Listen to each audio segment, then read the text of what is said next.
Oh, hello there.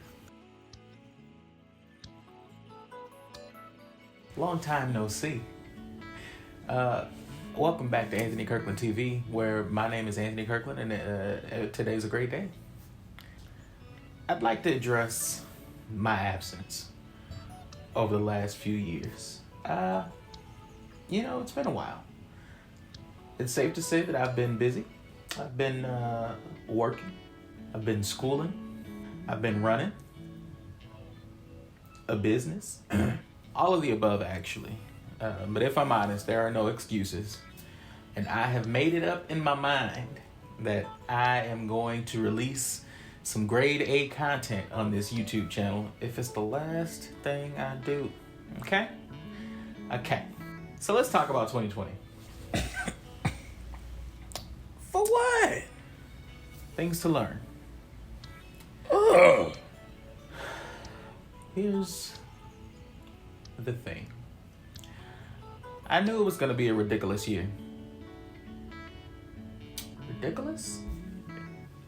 Assertion. I knew that 2020 was going to have ignorant tendencies. I knew it the moment I broke my ankle in December of 2019. I said, "Oh, okay. Yeah, this year going to be stupid.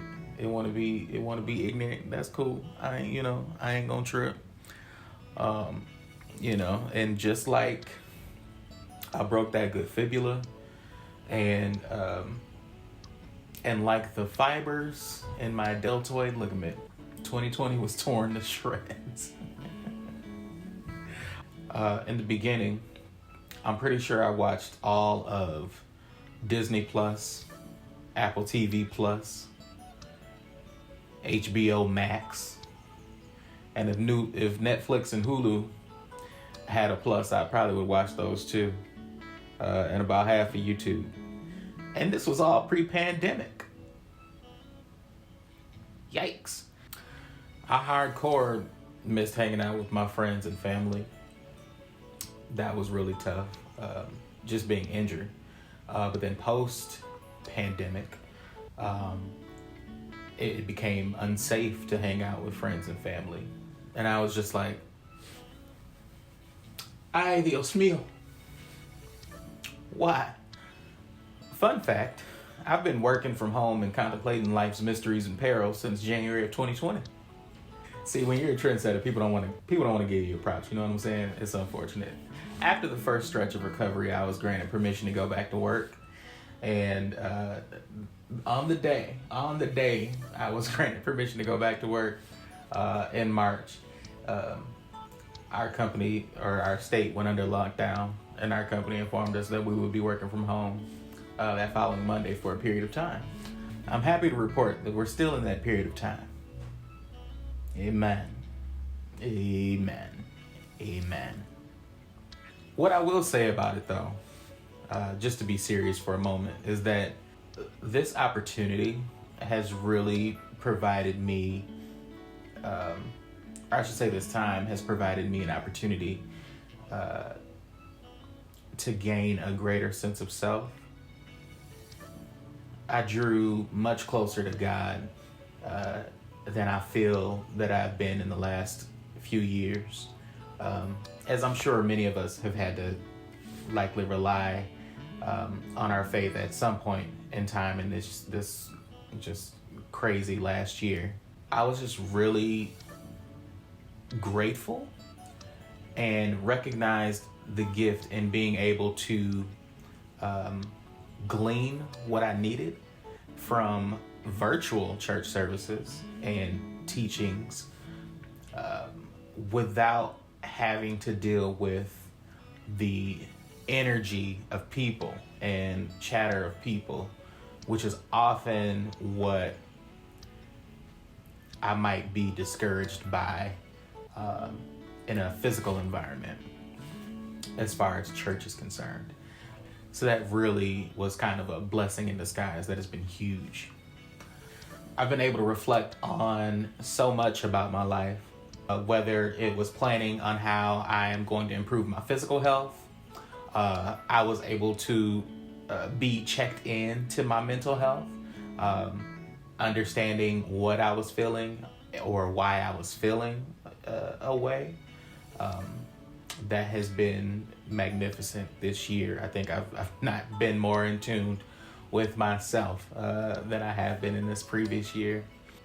I was able to take stock of my relationships with others and also take a look at my job and career satisfaction to figure out whether or not I was happy with the way things have been going. And what I've really been doing is focusing on building on the things that have been serving me well, or that continue to serve me well, and making adjustments where things don't, whether that be relationships or areas of my career. Or something that I've been focused on for some time is just working on being financially free. Financial freedom is just one of those goals that's like up here, but I'm like, I know that I can reach it. What I realized during this time is that everything I'm doing, I need to be focused on that and keep that in my mind, something that I'm looking forward to getting to. And if I'm not moving in a certain way with my health, with my relationships, with my career, to obtain those major goals in a way, and trust me, that goal is multifaceted, then I need to make some adjustments. So that's been amazing. Another thing that took place this year was the highlighting of racial injustice like never before. I think I can successfully say that it was equally as triggering for me as it was encouraging to see so many people across the world stand up against racial injustice and the mistreatment of Black, Indigenous people of color by law enforcement. Yes, with social media, I think as big a machine as it is, it was tough to watch this play out. So part of my frustration during this time was that I wasn't able to get out and protest with my peers like I wanted to. I actually had to have a second surgery due to my ankle injury, and really wanted to be a part, but was unable to in many ways.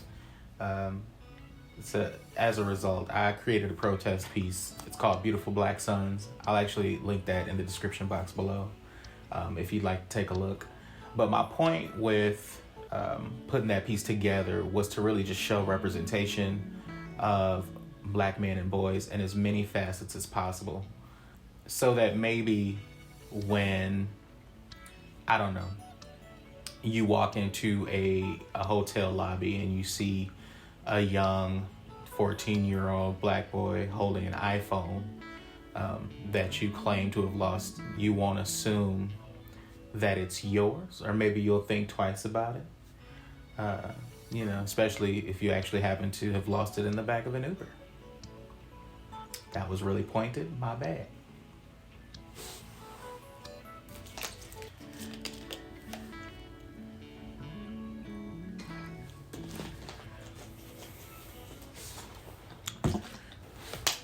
Man, remember Oprah had this thing like in the beginning of the year, it was like 2020 vision. Little did she know we would see life so clear. Oprah be out here prophesying. Speaking of clarity, the last thing I'll speak about is the 2020 election.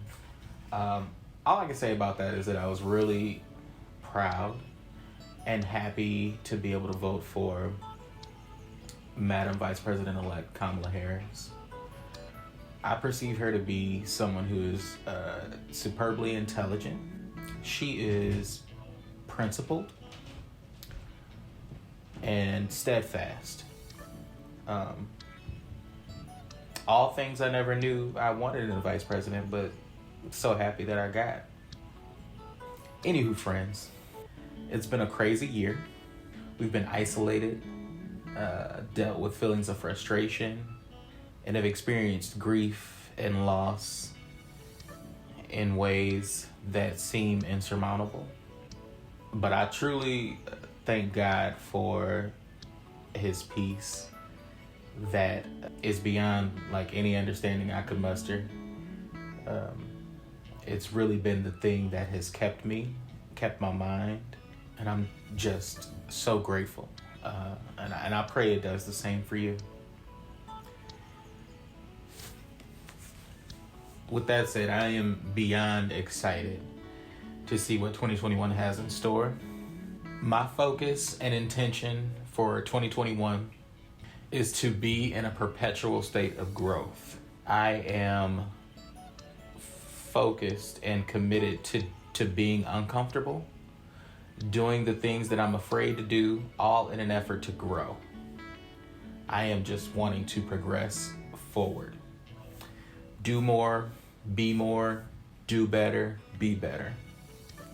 Feel free to grow with me. If you made it this far into the video, go ahead and help a brother out.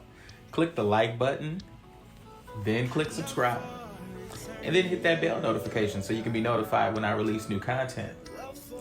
And then share with a friend, why don't you?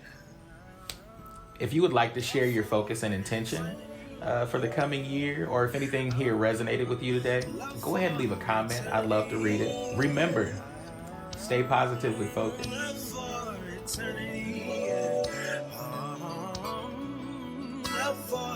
Eternity.